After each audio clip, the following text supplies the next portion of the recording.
Story के शुरू में हमें बताया जाता है कि हीरोज वो होते हैं जो दुनिया से इविल को खत्म करते हैं, लेकिन हर हीरो के साथ कभी न कभी ऐसा होता है कि कोई अपना ही उसे चीट करता है या वो दुश्मन के ट्रैप में फंस जाते हैं। जो लोग हीरोज के अनलिमिटेड पावर से डरते हैं वो या तो उन्हें इग्नोर करते हैं या फिर उनकी बुराई करते हैं। वहीं दूसरी तरफ हीरोज बार बार अपनी लाइफ को खतरे में डालकर पूरी ह्यूमैनिटी को बचाते हैं। और ये कहानी ऐसे ही एक हीरो की है जिसने अपनी लाइफ सेक्रीफाइस करके दुनिया में पीस लाया, पर मरते वक्त उसने गॉड से दुआ मांगी थी कि जब वो दोबारा जिंदा हो तो वो एक सुकून भरी जिंदगी जिए। जिसके बाद सीन शिफ्ट होता है और हम देखते हैं एक आदमी बोलता है, कल जो ब्लेसिंग सेरेमनी हुई थी उसमें भी गॉड ने तुम्हें कोई गिफ्ट नहीं दिया। इस दुनिया में पैदा होने वाला हर इंसान को गॉड की तरफ से कोई न कोई गिफ्ट मिलता है, पर तुम हमारे वेस्टवेल्ड खानदान के लिए एक बड़ी डिसअपॉइंटमेंट हो। तुमने हमारे खानदान को सिर्फ बदनामी दी है, इसी वजह से आज मैं तुम्हें अपने खानदान से ऑफिशियली आउट करता हूँ। और इस तरह हमारे हीरो को पहली ही एपिसोड में घर से निकाल दिया जाता है, लेकिन इससे एलन को घंटा फर्क नहीं पड़ता क्योंकि फाइनली उसे फ्रीडम मिल गया है। एलन वही हीरो है जो हमें शुरू में दिखाया गया था, जो अब रीइंकारनेट होकर वेस्टवेल्ड फैमिली में आया था। इस लाइफ में मैं सुकून की तलाश करूंगा जो मुझे पिछली लाइफ में कभी नहीं मिला। इसके बाद एलन वेस्टवेल्ड टेरिटरी के बॉर्डरलैंड्स की तरफ चलने लगता है और उसे पूरा यकीन है कि अब उसकी लाइफ में कोई टेंशन नहीं आएगी, वो एक नॉर्मल लाइफ जी सकेगा और इस बार कोई उससे डरेगा नहीं। इस तरह एलन चलते चलते काफी दूर आ जाता है, पर तभी एलन देखता है कि एक लड़की कुत्तों जैसे डीमन से फाइट कर रही है, लेकिन ये डीमंस जब मरते हैं तो पत्थर के होने के बावजूद वापस से जुड़ जाते हैं। ये लड़की एक दूसरी लड़की को प्रोटेक्ट कर रही है। तब वो लड़की बोलती है, लेडी लिस प्लीज आप यहाँ से भाग जाओ, आपको अपनी ड्यूटी पूरी करनी है। एलन उस लड़की को देखकर समझ जाता है कि ये तो किंगडम ऑफ एडोला की फर्स्ट प्रिंसेस है, पर ये यहाँ क्या कर रही है। अब हमें एक पार्टी का सीन दिखाया जाता है जो पहले हुई थी। इस पार्टी में सब लोग एलन की बुराई कर रहे थे। यहाँ हमें पता चलता है कि एलन की मॉम उसे जन्म देते वक्त गुजर गई, इसी वजह से सब लोग एलन को अनलकी मानते हैं। पर पार्टी में मौजूद प्रिंसेस उन लोगों पर गुस्सा हो जाती है जो एलन की बुराई कर रहे थे और एलन ये सब देख रहा था। अब प्रेजेंट में एलन सोचता है कि मैं अपनी पावर्स यूज नहीं करना चाहता वरना, पर तभी हम देखते हैं कि बेटिस इतने सारे डीमंस का एक साथ सामना नहीं कर पाती और वो इंजर्ड होकर वहीं गिर जाती है। ये देखकर एलन अपनी पावर्स एक्टिवेट कर लेता है और अगले ही पल बिजली की स्पीड के साथ प्रिंसेस को बचाने के लिए वहाँ चला जाता है। दूसरी तरफ प्रिंसेस सोच रही होती है कि आज तो उसकी मौत पक्की है, फिर भी मुझे वो क्यों याद आ रहा है। और इसके बाद प्रिंसेस एलन का नाम चिल्लाती है। अगले ही पल में आवाज आती है, क्या अभी अभी तुमने मेरा नाम लिया। हम देखते हैं कि एलन वहाँ पहुंच चुका है और वो आते ही उन डॉगी डीमंस को दूर फेंक देता है, पर इससे भी वो डीमंस नहीं मरते। तो अब एलन उनकी तरफ जाता है और अपनी डिवाइन आइज से देखता है कि ये क्ले वुल्फ मॉलर हैं और इनके अंदर कोर्स हैं। अगर इन कोर्स को तोड़ दिया जाए तो ये डीमंस खत्म हो जाएंगे। इसके बाद एलन अपनी स्वॉर्ड निकालता है और एक सुपर डेंजर स्वॉर्ड फॉर्मेशन बनाता है। इससे एक के साथ काफी सारे स्वॉर्ड्स उन क्ले वुल्फ्स में चक्कर लगाते हैं, जिससे वहाँ एक बड़ा धमाका होता है और इस तरह एलन बड़ी आसानी से उन डीमंस को खत्म कर देता है। पर दूसरी तरफ बेटिस की कंडीशन काफी खराब हो चुकी थी, उसका खून बहुत ज्यादा बह रहा था। ये देखकर प्रिंसेस रोने लगती है, पर तभी एलन बेटिस के पास आता है और अपना हीलिंग मैजिक का यूज कर देता है, जिससे बेटिस का जख्म बड़ी आसानी से भर जाता है। ये देखकर लिस और बेटिस दोनों ज्यादा हैरान होती हैं और पूछती हैं, एलन ये क्या पावर है। उनकी बात सुनकर एलन सोचता है कि मैं इन्हें ये तो नहीं बता सकता कि ये पावर मेरी प्रीवियस लाइफ की है। पर तभी बेटिस बोलती है, क्या ये कोई ऐसा गिफ्ट है जिसके बारे में चर्च को भी नहीं पता। ये सुन के एलन बोलता है, अरे हाँ ये बात है। इसके बाद एलन फर्स्ट प्रिंसेस से पूछता है, तुम यहाँ क्या कर रही हो। तो लेडी लिस बताती है कि कल गॉड ने उनके सामने एक डिवाइन प्रोफेसी की थी। उस प्रोफेसी से ज्यादा इन्फॉर्मेशन तो नहीं मिली, पर मैं ये समझ गई कि कुछ बुरा होने वाला है। इसके बाद हम ग्लूम ब्लिस की तरफ जा रहे थे, पर तभी इन डीमंस ने हम पर अटैक कर दिया। वैसे तुम यहाँ क्या कर रहे थे। एलन बोलता है, यहाँ खुली सड़क पर बातें करना सेफ नहीं है, हम इस बग्गी के अंदर बैठकर बात करते हैं क्योंकि बग्गी टूटी हुई थी। एलन अपने मैजिक से रिस्टोर कर देता है। इसके बाद ये सब बग्गी में बैठकर आगे बढ़ते हैं। लेडी लिस को पता चलता है कि एलन को खानदान से निकाल दिया गया है और इसी वजह से अब वो बस ऐसे ही ट्रेवल कर रहा है। अब एलन लेडी लिस से कहता है, कुछ देर पहले मैंने जो पावर यूज की थी वो किंगडम के लिए काफी ज्यादा यूजफुल हो सकती है। तो क्या तुम मुझे ऐसे जाने दोगी? लेडी लिस बोलती है, मेरे लिए किंगडम से पहले मेरे दोस्त इम्पोर्टेंट है और प्रिंसेस होने के नाते भले ये बात गलत लगे पर किसी से जबरदस्ती कुछ करवाना टोटली रॉन्ग है। ये सुनकर एलन उसे थैंक यू बोलता है। इसके बाद ये तीनों एक गाँव में पहुँच जाते हैं और गाँव में चारों तरफ सन्नाटा छाया हुआ था। इस वजह से लेडी लिस को लगता है कि इस गाँव पर जरूर मॉन्स्टर ने अटैक किया है। एलन बोलता है उसे आसपास कोई भी मॉन्स्टर फील नहीं हो रहा। ये सुन के बेट्रिस बोलती है, जब से तुम हमारे साथ आए हो तब से हमें कोई भी मॉन्स्टर नहीं दिखा। एलन बोलता है शायद वो किसी चीज से डर रहे हैं। तभी इन्हें सामने कुछ लोग दिखते हैं। इन लोगों के पास जाकर ये तीनों देखते हैं कि एक बुढ़ा किसी को घर से धक्के मारकर निकाल रहा है और दोस्तों ये लड़की होती है। इस लड़की को देखकर लेडी लिस बोलती है, शायद तुम वही उम्मीद हो जिसका जिक्र प्रोफेसी में हुआ था। लड़की बोलती है, तुम कौन हो? प्रिंसेस जवाब देती है, मैं हूँ लिस एडिला। जब तुम हमारे किंगडम में आई थी मैंने ही तुम्हें घुमाया था। लड़की बोलती है, सॉरी मैं नाम जल्दी भूल जाती हूँ। ये बातें सुन के एलन पूछता है, क्या तुम दोनों एक दूसरे को जानती हो और ये उम्मीद वाली बात क्या है? बेट्रिस बोलती है, क्या तुमने कभी ब्रेवर गिफ्ट के बारे में सुना है? ये एक स्पेशल गिफ्ट है जो एक जनरेशन में सिर्फ एक को मिलता है। इसका ओनर 1000 वॉरियर्स की पावर को ऑन करता है और उसे हीरो कहा जाता है। दोस्तों ये है अकीरा काजा जो प्रेजेंट टाइम की हीरो है और जो प्रोफेसी हुई थी उसमें कहा गया था कि उम्मीद के सहारा इविल को खत्म करो। इसके बाद हमें पता चलता है कि अकीरा को बड़ी भूख लगी है तो सब मिलके खाना खाने लगते हैं। खाना खाते वक्त अकीरा बताती है कि मैं हर जगह घूमती रहती हूँ। जब मैं इस गांव की तरफ आ रही थी तो रास्ते में एक छोटी लड़की मिली। उसने बताया कि उसे एक ड्रैगन के लिए सेक्रीफाइस के रूप में दिया गया था पर वो वहाँ से भाग निकली। इसी वजह से मैं इस गाँव में जीव की डिटेल्स कलेक्ट करने आई थी पर उसने मुझे धक्के मार कर घर से निकाल दिया। ये सुनकर लिस को लगता है कि गाँव वालों ने शायद ड्रैगन से डर के उसे सेक्रीफाइस दिया होगा पर एलन बोलता है शायद गांव वालों ने ये सेक्रीफाइस इसलिए दिया होगा क्योंकि उन्हें उस ड्रैगन की प्रोटेक्शन चाहिए। ये एक छोटा सा गांव है जहां कभी भी कोई मॉन्स्टर अटैक कर सकता है पर अब इनकी सेफ्टी के लिए एक ड्रैगन है। ये सुनकर अकीरा पूछती है, हाँ तुम सही बोल रहे हो। लिस पूछती है, अकीरा वो छोटी लड़की कहाँ गई जिसे सेक्रीफाइस के लिए भेजा गया था? अकीरा बताती है, उसने उस लड़की को एक केव में छुपा दिया क्योंकि अगर वो उसी गाँव में लाती तो पता नहीं गाँव वाले उसके साथ क्या करते। इसके बाद अकीरा बोलती है, शायद मुझे उस ड्रैगन को खत्म करने देना चाहिए पर एलन बोलता है, अगर गांव वालों ने उस ड्रैगन से फ्रीडम नहीं चाहते तो तुम उसे क्यों हराओगी? अकीरा बोलती है, उस छोटी लड़की के लिए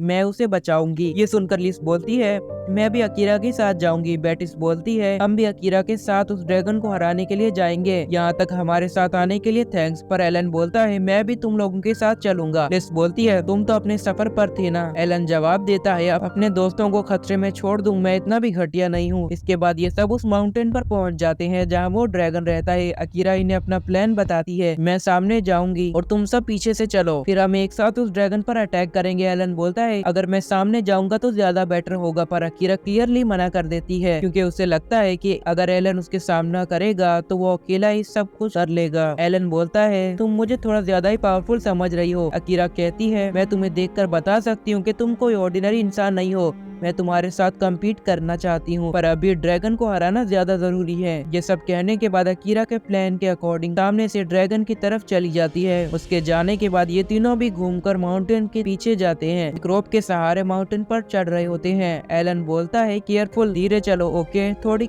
चढ़ाई के बाद ये तीनों माउंटेन की चोटी पर पहुंच जाते हैं। ड्रैगन का सामना करने के लिए अकीरा उसके सामने आ जाती है। दूसरी तरफ एलन को लगता है कि ये ड्रैगन और उसकी फैमिली कहीं ना कहीं कनेक्टेड है क्योंकि ये ड्रैगन बॉर्डरलैंड्स के इतना ज्यादा क्लोज है और ये फ्लाई भी कर सकता है। इसको जब चाहे तब वेस्ट वर्ल्ड पर अटैक कर सकते हैं। मुझे लगता है कि ये गांव सिर्फ सेक्रीफाइस के लिए बनाया गया है और हाउस ऑफ वेस्ट वर्ल्ड इस गांव का यूज करके बॉर्डरलैंड्स में पीस मेंटेन कर रहा है। अगले ही पल ये तीनों देखते हैं कि फाइट शुरू हो गई है। वो ड्रैगन अकीरा पर अटैक करने लगता है पर अकीरा उसके अटैक से बचकर अपने लाइटनिंग पावर से ड्रैगन पर अटैक करती है। यह अटैक इतना ज्यादा पावरफुल था कि वहाँ एक बड़ा ब्लास्ट होता है पर अकीरा शॉक हो जाती है। वो देखती है कि ड्रैगन को कुछ नहीं हुआ। ड्रैगन अकीरा का पावर का मजाक उड़ाते हुए कहता है। ये सुनकर अकीरा दोबारा ड्रैगन पर अटैक के लिए रेडी हो जाती है पर तभी वो देखती है कि उस जगह पर वो छोटी लड़की मौजूद है। जिसे उसने छुपा दिया था। ये ड्रैगन ने एक घटिया ट्रिक खेली। ड्रैगन बताता है कि उसने जानबूझकर उस लड़की को जाने दिया था। अकीरा पूछती है, तुमने ऐसा क्यों किया? ड्रैगन बोलता है, मुझे इंसान खाना पसंद नहीं, मुझे उनके चेहरे पर वो पेन, वो स्ट्रगल देखना पसंद है। मैं सिर्फ अपने टाइम पास के लिए इंसानों को तकलीफ देता हूँ। ये बातें सुनकर अकीरा को इतना ज्यादा गुस्सा आ जाता है कि वो ड्रैगन पर एक डिस्ट्रक्टिव अटैक करती है, जिससे उस ड्रैगन को बिजली के झटके लगने लगते हैं। पर जब अकीरा देखती है तो ड्रैगन को फिर भी कुछ नहीं होता। इसके बाद वो ड्रैगन अकीरा पर अटैक करके उसे दूर फेंक देता है और मजाक उड़ाते हुए बोलता है, तुम अपने आप को हीरो कहती हो? क्या बात है, हीरोज इतने वीक होते हैं क्या? अब ड्रैगन अकीरा को खत्म करने के लिए फुल रेडी हो जाता है, पर इससे पहले कि वो अकीरा पर अटैक करे, एलन उसे झटके से अटैक करके उसके एक विंग को काट देता है। ड्रैगन नीचे गिर जाता है। इसके बाद लिस और बेट्रिस अकीरा के पास आते हैं। एलन फिर से ड्रैगन से लड़ने के लिए रेडी हो जाता है। ड्रैगन एलन पर अटैक करने वाला होता है तो एलन अपनी सुपर स्वॉर्ड निकाल कर एक फ्लैश लगाता है। ड्रैगन बोलता है, तुम अपनी इस घटिया सी स्वॉर्ड से मुझे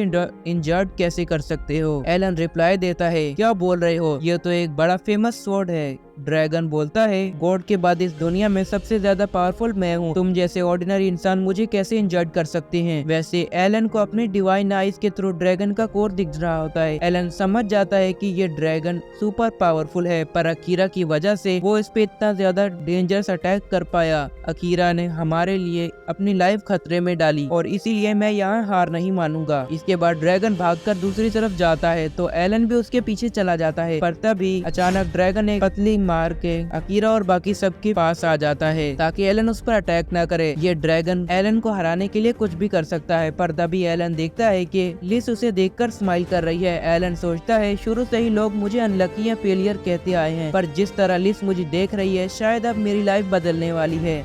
अगले ही पल एलन बिजली की स्पीड से ड्रैगन की तरफ अटैक करने चला जाता है और अपनी स्वॉर्ड से सुपर पावरफुल स्लैश करता है। यह अटैक इतना ज्यादा पावरफुल होता है कि आसमान के सारे बादल क्लियर हो जाते हैं। ड्रैगन मरते हुए बोलता है, ये नहीं हो सकता, उन्होंने मुझे इसके बारे में कुछ नहीं बताया। ड्रैगन के मरने के बाद वहाँ तेज हवा चलने लगती है और एलन का स्वॉर्ड भी टूट जाता है। एलन पूरा थक चुका था। लिस उसके पास आती है। एलन बोलता है, शायद मैं थोड़ा थक गया हूँ। एलन को सेफ देखकर लिस चैन की सांस लेती है। दूसरी तरफ जब अकीरा आँख खोलती है तो उसके सामने वही छोटी लड़की होती है जिसे वो उठ के गले लगा लेती है क्योंकि वो लड़की रो रही है। आखिर में हमें एलन की आवाज सुनाई देती है, अपने सफर के दौरान मैंने एक हीरो की हेल्प की, एक ड्रैगन को हराने के लिए। जो लाइफ नेक्स्ट सीन में एलन की आँख खुलती है, वो अपने सामने देखता है ड्रैगन से लड़ने की वजह से एलन इतना ज्यादा थक गया था कि वो सो गया। वह एलन देखता है कि बेट्रिस और अकीरा एक साथ प्रैक्टिस फाइट कर रहे हैं। तभी लिस बोलती है, एलन मुझे तुम्हें कुछ बताना है। एलन याद करता है कैसे लिस ने अपने मैजिक से अकीरा का जख्म हील कर दिया। जो औरत किसी भी इंजरी या बीमारी को ठीक कर सकती है वो एक मिरेकल साइंटिस्ट होती है। मैंने इसके बारे में सुन रखा है पर मुझे नहीं पता था कि वो साइंटिस्ट तुम हो। लिस बोलती है,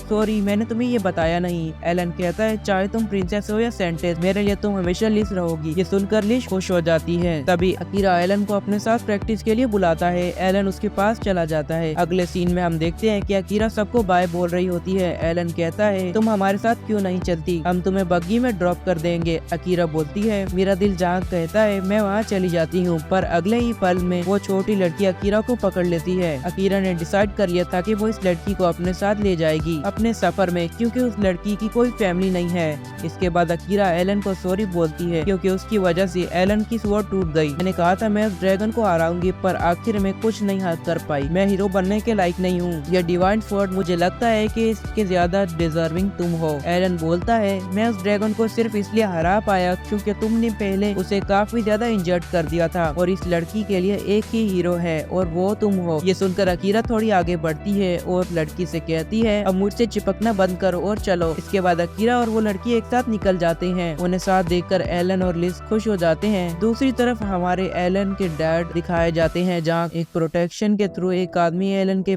डैड को बताता है, हमें लगा था कि रेड ड्रैगन किंग उस हीरो को हरा देगा पर वो खुद ही मारा गया। और वैसे हमें ये पता चला है कि उस ड्रैगन को हराने में साइंटिस्ट ने भी हीरो की हेल्प की है। ये सुन के ब्रेट बोलता है, काश उन क्ले वुल्फ ने उस साइंटिस्ट को खत्म कर दिया होता, हमने उसे खत्म करने के लिए कितनी ज्यादा कोशिश की। तभी उसका डैड बोलता है, शांत हो जाओ ब्रेट। ब्रेट कहता है, डैड अगर हमने कुछ नहीं किया तो हीरो और साइंटिस्ट हमारे हाथों से निकल जाएंगे। उसके डैड बोलते हैं, जब तक वो बॉर्डरलैंड्स में है वो हमसे नहीं बच सकती। वैसे क्या तुम्हें इस एल्फ के बारे में कोई इन्फॉर्मेशन मिली? प्रोटेक्शन वाला बंदा बोलता है मैं उस एल्फ की इन्फॉर्मेशन जल्द ही दे दूंगा। इसके बाद वो गायब हो जाता है। रेड के डैड बोलते हैं हम इस किंगडम और गॉड से अपना बदला जरूर लेंगे। दूसरी तरफ एलन को पता चलता है कि लिस की एक फ्रेंड जो स्वॉर्ड बनाती है और वो पैसे के गाँव में रहती है। एलन बोलता है क्या यहाँ आसपास भी गाँव है? बीट्रिस बताती है हाँ, उस गाँव का नाम ग्रैंड होम है और वो स्वॉर्ड बनाने वाली एक एल्फ है। तभी लिस एलन वहाँ से सॉरी बोलती है क्योंकि उसकी एलन इस सब में फंस गया है। एलन कहता है इसमें तुम्हारी कोई गलती नहीं है, वैसे अभी हम गाँव जा रहे हैं, तुम्हें कैपिटल जाना है। लिस बोलती है मैंने डैड को सब कुछ पहले ही बता दिया है तो कोई इशू नहीं है। इसके बाद रात हो जाती है और एलन अपने मैजिक से वहाँ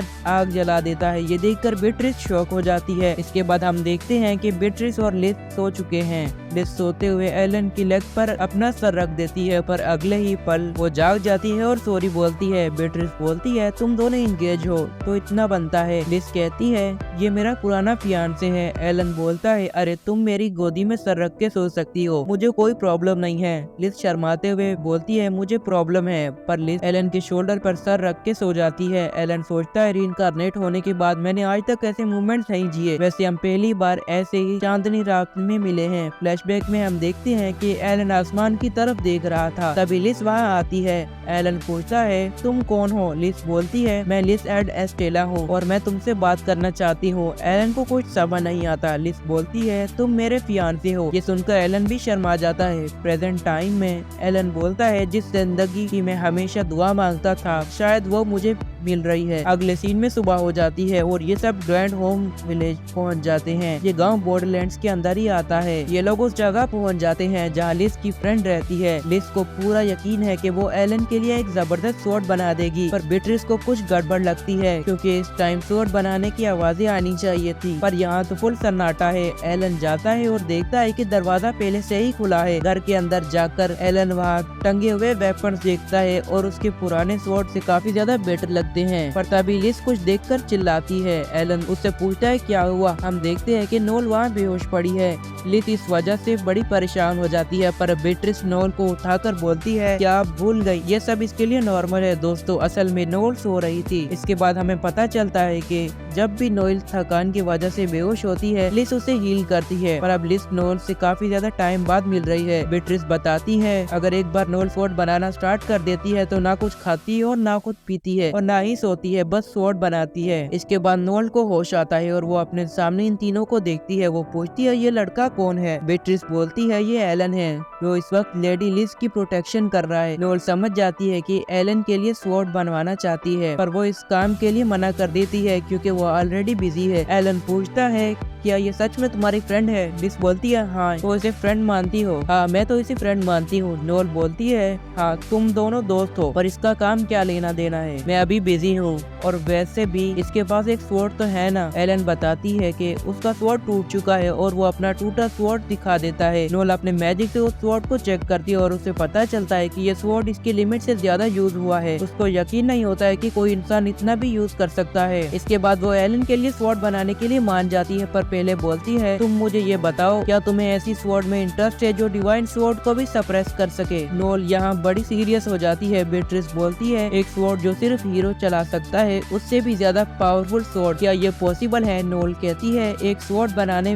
वाले की स्किल से ज्यादा फर्क नहीं पड़ता। वो अपना बेस्ट स्वॉर्ड तब तक नहीं बना सकता जब तक उसे ये नहीं पता हो कि उसे होल्ड करने वाला कौन है। मैंने आज तक कोई ऐसा डिजर्विंग इंसान नहीं देखा जिसके लिए मैं ऐसा स्वॉर्ड बनाऊं, पर आखिरकार तुम मुझे मिल गए, तो क्या बोलते हो? नोल की बातें सुनकर एलन इसके लिए रेडी हो जाता है। ये सुनते ही नोल स्वॉर्ड बनाने के लिए फुल जोश में आ जाती है और इन तीनों को बाहर निकाल देती है ताकि वो पूरे फोकस से काम कर सके। घर के अंदर नोल किसी का नाम लेती है वेनेसा, और अब फ्लैशबैक में हम एक लड़की को देखते हैं जो स्वॉर्ड बना रही है। उसके पीछे एक छोटी सी लड़की खड़ी है और ये है नोल। वो उस औरत का काम देखकर इतनी ज्यादा इंस्पायर्ड हो जाती है। अब प्रेजेंट में नोल खुद से बोलती है चाहे कुछ भी हो जाए, मैं एक ऐसी स्वॉर्ड जरूर बनाऊंगी जो डिवाइन स्वॉर्ड को भी पीछे छोड़ दे। दूसरी तरफ लिस को नोल की बड़ी ज्यादा फिक्र हो रही थी। नोएल के द्वारा बाहर फेंकने के बाद ये लोग कहीं और ठिकाना ढूंढने लगते हैं। तभी हम देखते हैं कि एक लड़की इन पर नजर रख रही थी। वो एक आदमी को ये खबर देती है। वो आदमी बोलता है, वाह, सेंटेंस भी यहाँ पर आई है, ये तो बड़ा इंटरेस्टिंग है। पर एक बात समझ नहीं आई। वेस्ट वेल्फ की इंफॉर्मेशन के हिसाब से सेंटेंस का पर्सनल गार्ड एक फीमेल नाइट थी। तो फिर ये लड़का कौन है? हमें इस केस में और ज्यादा गहरी इन्वेस्टिगेशन करनी होगी।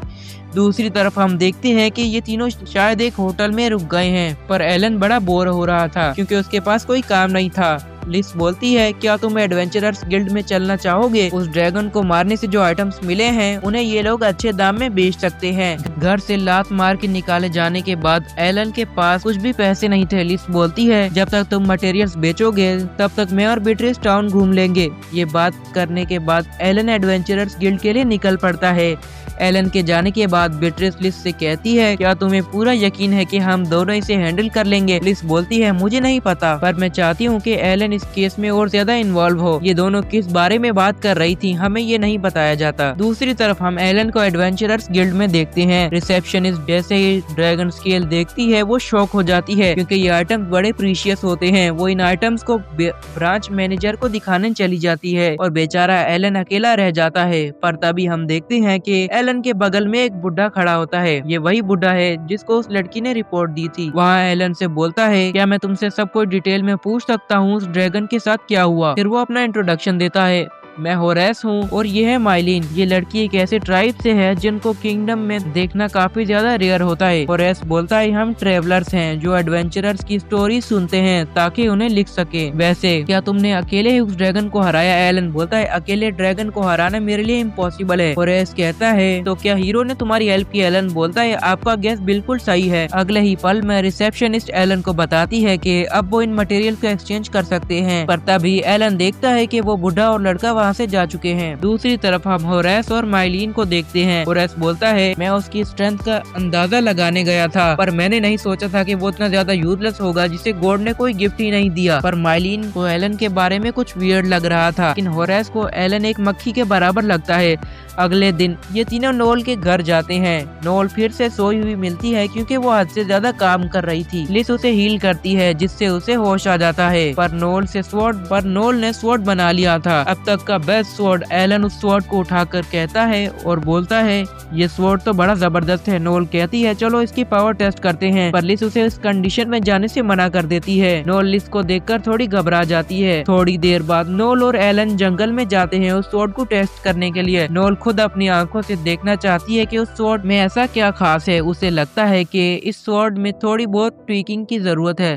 तभी एलन पूछता है, नोल एक स्मिथ क्यों बनी? नोल कहती है, क्योंकि एक एल्फ स्वॉर्ड नहीं बना सकती। एलन बोलता है, नहीं, पर तुम्हारे पास तो कोई जबरदस्त गिफ्ट होगा जिससे तुम कुछ और बेटर काम कर सकती हो। नोल रुक जाती है और बताती है, मुझे एक ड्वार्फ ने पाला है। मुझे नहीं पता मेरे पेरेंट्स कौन है और मैं कहाँ पैदा हुई। मेरे पास जाने के लिए कोई जगह नहीं थी। फिर किसी ने मेरी हेल्प की, वो थी वेनेसा। वो थोड़ी वियर्ड थी। उसने मुझे स्वॉर्ड बनाने के बारे में सब कुछ सिखाया, पर मेरे लिए वो मेरी मास्टर थी। ये सुनकर एलन बोलता है, अच्छा ऐसी बात है। नोल बोलती है, अब क्या मैं भी तुम्हें अपनी पुरानी कहानियां सुनाने लगी? चलो चलते हैं। पर एलन के आगे बढ़ने से पहले ही होरेस और माइलिन वहाँ आ जाते हैं। होरेस बोलता है, अरे क्या कोइंसिडेंस है, हम फिर से मिल गए। क्या तुम यहाँ मॉन्स्टर्स का शिकार करने आए हो? एलन बोलता है, हाँ कुछ ऐसा ही। होरेस कहता है, बाद में हमें इसके बारे में जरूर बताना। तभी नोल चिल्लाती है, एलन जल्दी यहाँ से आओ। एलन बोलता है, आ रहा हूँ। होरेस और माइलिन भी वहाँ जाने लगते हैं। उसे देखकर नोल बोलती है, अरे ये तो नहीं, ये वो नहीं हो सकता। दूसरी तरफ माइलिन बोलती है, आखिर उस लड़के का मोटिव क्या है? वो हम पर जरा भी शक नहीं कर रहा है। होरेस कहता है, उस पर नजर रखो, हो सकता है वो आगे चल के हमारे लिए प्रॉब्लम बन सके। अगले ही पल में माइलिन वहाँ से वैनिश हो जाती है। अगले ही पल एलन अपने स्वॉर्ड की एक ही अटैक में कई सारे मॉन्स्टर्स को खत्म कर रहा था। इतने मॉन्स्टर्स मारने के बाद नोल उस स्वॉर्ड को दोबारा चेक करती है। ये नोल का गिफ्ट है, वो एक स्वॉर्ड की चीज को देख सकती है, उसकी शार्पनेस, कंडीशन सब कुछ। स्वॉर्ड देखकर नोल सोचती है जिस तरह ये स्वॉर्ड को चला रहा है वो कितना ज्यादा यूनिक है, इस स्वॉर्ड पर एक स्क्रैच तक नहीं आया। फिर वो एलन को स्वॉर्ड वापस देती है और बोलती है शायद अब तुम्हें कोई और पावरफुल मॉन्स्टर से फाइट करने की जरूरत है। इसके बाद दोनों आगे बढ़ने लगते हैं, पर जंगल में आगे बढ़ते हुए अंधेरा हो जाता है और इस एरिया में यूजुअली काफी ज्यादा मॉन्स्टर होते हैं, पर आज नोल को कोई भी मॉन्स्टर नहीं दिखता। नोल बोलती है शायद तुम्हारे डर से कोई भी मॉन्स्टर सामने नहीं आ रहा। एलन कहता है नहीं, वो मुझसे नहीं डर रहे। फिर एलन अपने स्वॉर्ड से कुछ स्लैशेस करता है और अगले ही पल में इनके सामने कुछ ऐसा दिखता है कि नोल डर जाती है। एक बीस्ट। ये बीस्ट देखकर नोल को कुछ याद आता है। उसकी मास्टर उससे कहती है यहाँ से भाग जाओ नोल, पर अगले ही पल में कोई उस पर अटैक करके उसे खा जाता है। अब नोल एलन से कहती है इस स्वॉर्ड से इसे खत्म कर दो। हम देखते हैं कि इनके सामने एक मैसिव बीस्ट है। हम नोल का पास देखते हैं। जब वो छोटी थी वो कहती है तुम्हारा ये काम कब खत्म होगा, मुझे भूख लगी है, पर वेनेसा का पूरा फोकस अपने काम पर होता है। इस वजह से नोल वहाँ से चली जाती है। थोड़ी देर बाद वापस आकर बोलती है घर में जो भी बचा कुचा था वो मैंने खा लिया, पर इतना कुछ बोलने के बावजूद वेनेसा कुछ नहीं बोलती, बस अपना काम करती रहती है। इससे नोल को और ज्यादा गुस्सा आता है। वो एक स्वॉर्ड उठाती है, पर वो उसके लिए इतना ज्यादा हैवी होता है कि वो गिर जाती है। गिरने के बावजूद वेनेसा अपना काम कंटिन्यू करती है, जिससे नोल और ज्यादा चिढ़ जाती है। नोल बोलती है इस काम में इतना ज्यादा मजा क्या है, तुमने काफी दिनों से कुछ खाया पिया नहीं है, तुम्हें भूख नहीं लगती। पर वेनेसा फिर भी जवाब नहीं देती और नोल गुस्सा हो जाती है। अगली सुबह जब नोल उठती है तो देखती है कि वेनेसा का स्वॉर्ड बन चुका है। अब जाके वो अपनी जगह से उठी है। प्रेजेंट टाइम में नोल एलन से कहती है इस स्वॉर्ड से इसे खत्म कर दो। एलन बोलता है इसने तो हम पर अटैक भी नहीं किया, तो मैं इसे क्यों मारूं, और मेरा कोई इरादा नहीं कि मैं तुम्हारे बदले की भावना को बढ़ा दूं। ये सुनकर नोल एलन के हाथ से स्वॉर्ड लेकर खुद उस मॉन्स्टर को मारने जाती है, पर एलन बोलता है हमारे अटैक्स का इस पर कोई असर नहीं होगा। इस मॉन्स्टर के ऊपर एक बैरियर लगा है जो किसी भी अटैक्स को नलिफाई कर देता है। इस बैरियर को सिर्फ टॉप क्लास वेपन ही तोड़ सकते हैं, जैसे सेक्रेड स्वॉर्ड। अब तक तुमने ऐसा कोई वेपन नहीं बनाया जो सेक्रेड स्वॉर्ड को सरपास कर सके, पर अगर तुम फिर भी इस पर अटैक करना चाहती हो तो मैं तुम्हें नहीं रोकूंगा। ये बोलकर एलन वहाँ से जाने लगता है। नोल अब उस बीस्ट पर अटैक नहीं करती। इसके बाद एलन ये इन्फॉर्मेशन बीट्रिस और लिस को देता है। दोनों ये जानकर शॉक हो जाते हैं कि फिएंड इस गाँव के जंगल में है। एलन बोलता है शायद किसी ने उसे यहाँ लाया होगा। बीट्रिस कहती है आखिर ऐसा कौन कर सकता है। एलन बोलता है मुझे किसी पर शक है, पर मेरे पास कोई ज्यादा प्रूफ नहीं है। लिस से पूछती है क्या तुम्हारा काम यहाँ खत्म हो गया, तुम दोनों सिर्फ मेरे लिए स्वॉर्ड बनवाने नहीं आई थी, है ना। लिस बोलती है तुमसे कुछ छुपाना बहुत ज्यादा मुश्किल है। 3 महीने पहले हमारे स्ट्रॉन्गेस्ट जनरल में से एक जनरल साइरस की किसी ने मर्डर कर दिया। उन्हें मारने के बाद उनका सर भी ले गए। काफी लोगों ने इस केस की इन्वेस्टिगेशन की, पर किसी को कुछ भी हाथ नहीं लगा। शायद अब तुम समझ गए होगे कि ये काम एक डीमन का है। उनकी पावर्स हमारे लिए अननोन है। एलन पूछता है आखिर एक डीमन एक इंसान को क्यों मारेगा। बीट्रिस बोलती है शायद किंगडम में किसी ने डीमन से डील कर ली है। हम इस गाँव में इसी वजह से आए हैं ताकि कुछ प्रूफ कलेक्ट कर सकें, क्योंकि इस गांव में हर टाइप के लोग आते हैं। एलन बोलता है मुझे नहीं पता है कि उसका मर्डर किसने किया होगा, पर मैं एक बड़े सस्पिशियस बंदे से मिला हूँ। दूसरी तरफ जंगल में माइलिन को फिएंड के पास देखते हैं। वो बोलती है आखिर ये टूट कैसे गया, शायद उस आदमी के अटैक से टूटा होगा। वो ऐसा कैसे कर सकता है, ये तो इम्पॉसिबल है। इसके बाद माइलिन होरेस के पास जाती है। होरेस उसे बताता है कि जल्द ही हम अपनी चाल चलेंगे, क्योंकि अब इस गांव में रुकना बिल्कुल भी फन नहीं रहा। जाओ और उस सेंटर्स को मेरे कदमों में ले आओ। ये सुनकर माइलिन थोड़ी शॉक हो जाती है। उसका एक्सप्रेशन देखकर होरेस बोलता है क्या हुआ, तुम्हें ब्लड देखना पसंद नहीं। फिर माइलिन के पास जाकर बोलता है समझी या नहीं। हम देखते हैं कि माइलिन के गले पर एक वियर्ड स्पेल लगा है और अगले ही पल में उसकी आंखों की चमक गायब हो जाती है। दूसरी तरफ नोल काफी मेहनत से काम कर रही थी, क्योंकि एलन ने बताया था कि अगर ये स्वॉर्ड अच्छे से रिफाइन हो जाए तो फिएंड पर अटैक कर सकती है। एलन बोलता है एक बार इसका यूज करने के बाद मैं बता सकता हूँ कि इसमें क्या कमी है। नोल कहती है मुझे सब डिटेल्स बताना। एलन बोलता है ठीक है, पर तुम कोई लापरवाही नहीं करोगी। नोल थकने के बावजूद काम जारी रखती है और थोड़ी देर में बेहोश हो जाती है। अगले सीन में हम देखते हैं कि नोल के सपने में वेनेसा फिएंड से लड़ रही है। एक आदमी वेनेसा से कहता है तुम तुम्हारी स्किल्स बड़ी जबरदस्त हैं, जो हमारे लिए प्रॉब्लम है, इसलिए हम तुम्हें खत्म करेंगे। वेनेसा फिएंड पर अटैक करती है, बैरियर से स्वॉर्ड टूट जाती है। अगले ही पल में फिएंड वेनेसा को खत्म कर देता है और नोल की तरफ अटैक करने के लिए बढ़ता है, पर तभी आसमान से बिजली गिरती है और फिएंड पीछे हो जाता है। वो आदमी बोलता है शायद ये हीरो का काम है। यह कीरा होती है जो फिएंड पर लाइटनिंग अटैक करती है, पर इस बार फिएंड को कुछ नहीं होता। अकीरा अपनी स्वॉर्ड से अटैक करती है, जिससे फिएंड इंजर्ड हो जाता है। ये देखकर वो आदमी फिएंड के साथ वैनिश हो जाता है। नोल वेनेसा की लाश के पास आती है और अकीरा से कहती है तुम उस पर इतनी आसानी से अटैक कैसे कर सकती, क्या उसकी स्वॉर्ड इतनी ज्यादा औसम नहीं थी? नोल वेनेसा की स्वॉर्ड सीने से लगाकर रोने लगती है। सपने से उठकर नोल को बेहतर लगता है, उसको लगता है कि लिस आई होगी, पर वहाँ एलन होता है जो उस पर नजर रखे हुए है। नोल ने स्वॉर्ड में काफी ज्यादा इम्प्रूवमेंट्स कर दिए थे। अगले सीन में नोल स्वॉर्ड लेकर जंगल में जाती है क्योंकि वो खुद फिएंड को खत्म करना चाहती है। वो अकेली फिएंड के पास जाती है। जैसे ही वो अटैक करने वाली होती है, फिएंड जाग जाता है और उसे दूर फेंक देता है। तभी वहाँ वो आदमी आ जाता है जिसने वेनेसा को मारा था। वो लिस से और नोल को भी खत्म करना चाहता है। फिएंड के एक अटैक से नोल की हालत खराब हो जाती है। वो आदमी बोलता है मैं काफी टाइम से तुम्हें ढूंढ रहा था। नोल कहती है तुम वेनेसा की तरह मुझे भी मारना चाहते हो ना? वो आदमी बोलता है अच्छा, तो तुम वही एल्फ हो जो उस रात उस डीमन स्मिथ के साथ थी। सच में मास्टर और स्टूडेंट दोनों फिएंड के हाथों मरने वाले हैं।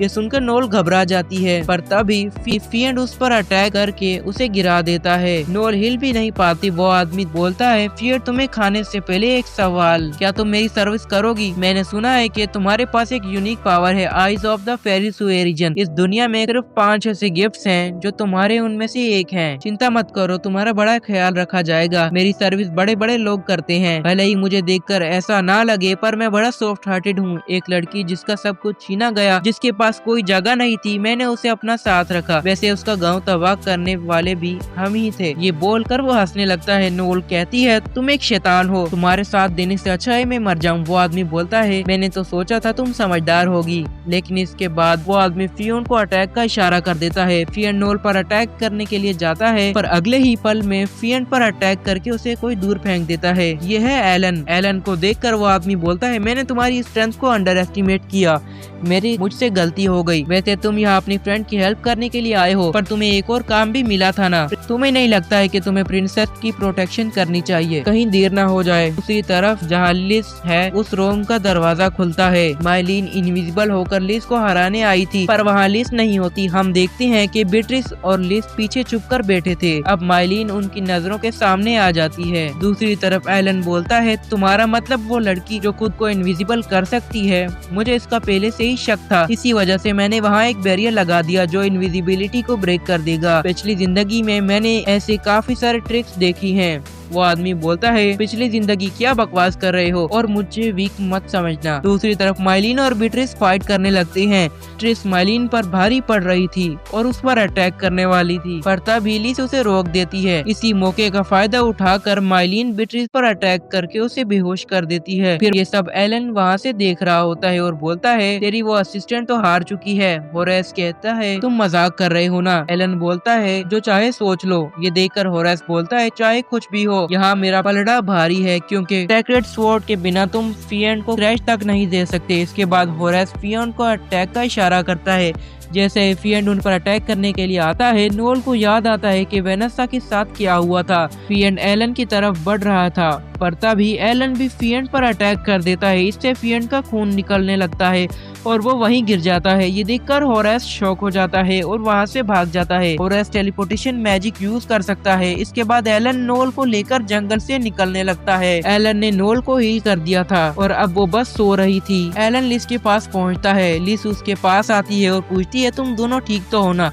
एलन बोलता है हाँ, हम दोनों बिल्कुल ठीक हैं। तभी नोल को होश आता है और वो खुद को एलन की पीठ पर देखकर घबरा जाती है। वो बोलती है तुमने मेरी परमिशन के बिना मुझे कैसे उठाया? मुझे नीचे उतारो। इसके बाद वो सब उस रूम में आते हैं जहाँ लिस और बीट्रिस ने माइलिन को बांध रखा था। हमें पता चलता है कि ये लड़की होरेस के स्पेल से फ्री हो चुकी है और अब वो अपनी मर्जी से बोल सकती है। बीट्रिस बोलती है अगर इसने अब भी हमें कुछ नहीं बताया तो हम इसे कैपिटल ले जाएंगे और वहाँ पूछताछ करेंगे। लिस बोलती है मुझे नहीं लगता है ये कोई बुरी लड़की है। बेट्रिस कहती है वो तुम्हें मारने वाली थी। लिस बोलती है वो ये सब अपनी मर्जी से नहीं कर रही थी, शायद कोई इसका वेट कर रहा था। तभी माइलिन बोलती है उन्होंने सब कुछ छीन लिया, मेरे पास वहाँ जाने की कोई जगह नहीं बची, मेरे पास वहाँ जाने की कोई जगह नहीं बची। ये सुनकर नोल याद करती है जब वो बेहोश हुई थी, वेनेसा उसे अपने साथ ले जा रही थी। नोल पूछती है मुझे कहाँ ले जा रही हो।